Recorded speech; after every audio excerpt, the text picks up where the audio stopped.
did mention was a topic that's near and dear to your heart that affects a lot of Virginians is student debt, and you're working to help us with that. Right. Well, you know, I think about the fact I was very blessed. I failed my first 2 times in business and managed to do well with cell phones on the 3rd time.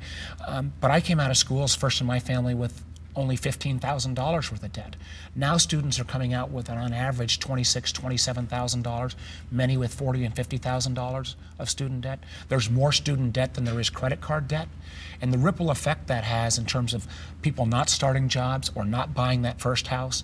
So we're looking at 3 things. 1, can we find a way to refinance this student debt at a lower rate? If you can get a mortgage at 4%, why can't you refinance your student debt at that lower rate?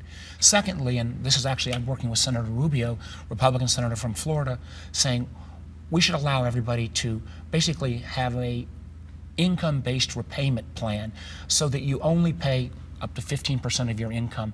So you might start in those first few years out of college paying a smaller amount, and as you make more money, you're able to pay more. So that, again, allows young people a little more opportunity. So kind of working on it. Working on that. And finally, an idea that makes total sense, but in any place other than Congress, we do it tomorrow, but again, it's bipartisan, that would allow an employer to take up to $5,000 of an employee's salary if the employee agrees, who's got student debt, and apply that money pre-tax against the student debt.